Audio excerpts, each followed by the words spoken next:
Hi friends, welcome to Beautifully Bookish Bethany. In today's video, I'm going to be sharing with you my picks for the 2025 Goodreads Choice Awards round one of voting.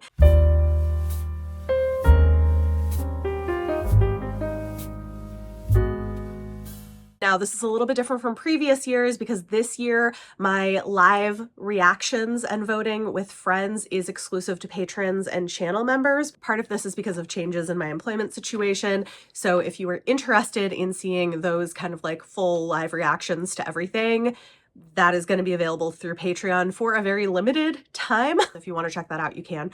But I did want to share with you the books that I voted for because I do think there are some really good ones.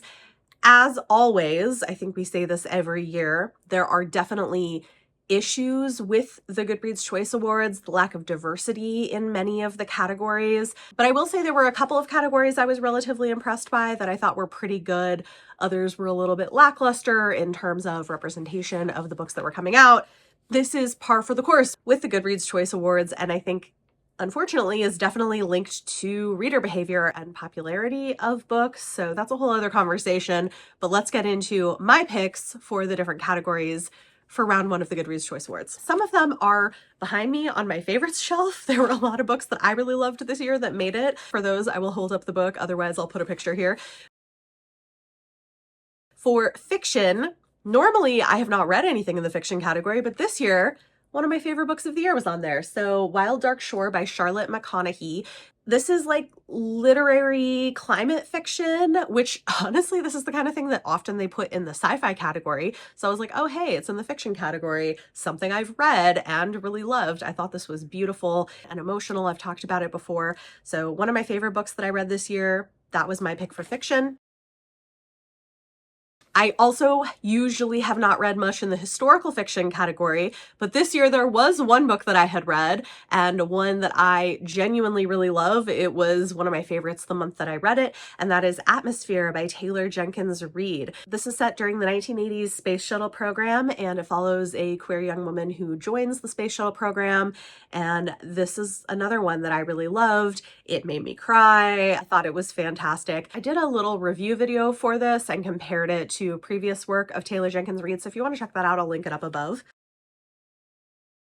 For mystery thriller, the obvious choice here was King of Ashes by S.A. Cosby. This book was freaking awesome. It's one I keep thinking about and I feel like maybe will get added to my favorites of the year shelf, even though it was just like a 5-star read when I first read it. It's Southern crime fiction that reminds me of reading a Greek tragedy. It is beautifully written, absolutely incredible. S.A. Cosby's writing is gorgeous and so smart and intense, so I definitely would recommend this if you're a mystery thriller reader. That was an easy pick.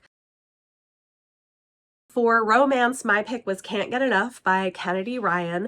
This is another one that was really well done, also really emotional. It's got this great romance between two characters, but we also have a heroine who is caring for her mother who has dementia. So it's dealing with some heavier issues, but then also has this really fun, steamy romance in the middle of it. I thought it was great.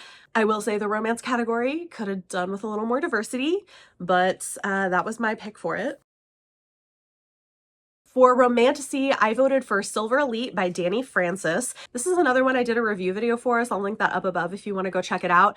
Unpopular opinion, but I really enjoyed Silver Elite. I thought it was a good time. It's like sexy Divergent for grown-ups. That's basically what it is. So if you like Divergent, I feel like it gives you a little bit of that nostalgia for dystopian romance in its heyday back in the day, but it's adult, it's sexier. It was a lot of fun. I liked it. Is this technically romantasy? No, I would call it dystopian romance, but I feel like they're going to end up putting dystopian romance in that category because I don't know if they know what else to do with it. So romantasy is becoming a catch-all for a few different things, which is, I mean, par for the course with Goodreads Choice Awards, right? For fantasy, my pick was another favorite of the year, and one that actually I don't think I ever bought a finished copy of, which I need to do, so let me work on that, but this is Catabasis by R.F. Kuang. The fantasy category was stacked, and this was a really tough decision because there were several books that I really loved up for the fantasy category. For instance, Ravenscaller and Barrier Bones and the Midnight Soil both were also on my favorites of the year list. Red City by Marie Lu, all fantastic, but I ended up going with Catabasis as my pick. I would be happy if any of those won because I think they're all really great. This one's a little slower paced. It is academic in some ways, and it's a contemporary retelling of Dante's Inferno, following two graduate students who journey into hell to try to save the soul of their professor. It's fantastic.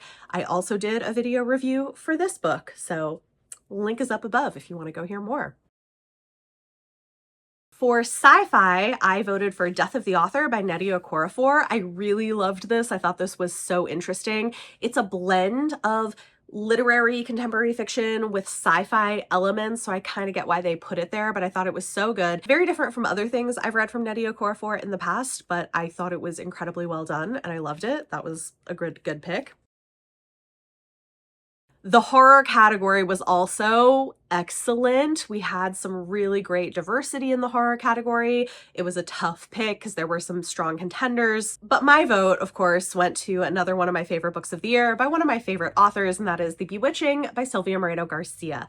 This is a multi-generational witchy horror novel following three women in three different time periods, and it is dealing with some heavy things: trauma, grooming, systems of power, racism. Like, there's a lot of stuff in here. I loved it. I love the way Sylvia Moreno Garcia writes. One of my favorite books, so that was definitely my pick for horror. But another strong contender would have been The Buffalo Hunter by Stephen Graham Jones, which was really excellent.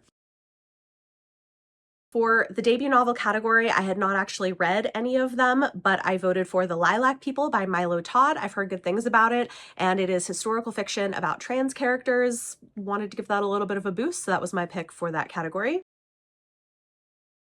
In audio, I again voted for King of Ashes by S.A. Cosby. I did listen to this on audio. I thought the audiobook was really well done, and I loved the story, so that was an easy one. Then for the two YA categories, I thought they also did a better job with having a diverse range of choices.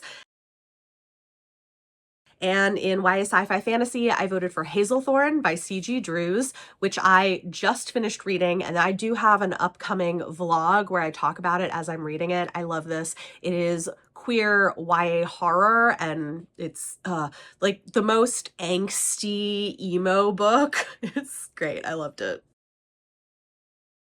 For YA fiction, my pick was Sisters in the Wind by Angeline Boulley. Her books are always incredible. She's an Indigenous writer who blends contemporary YA fiction centering Indigenous characters with a little bit of a mystery thriller plot engine. And this follows a young woman who ends up in the foster care system. And the book is dealing with laws surrounding the treatment of Indigenous children in the foster care system, some of the issues surrounding that. And it's really great. If you haven't tried her books, highly recommend.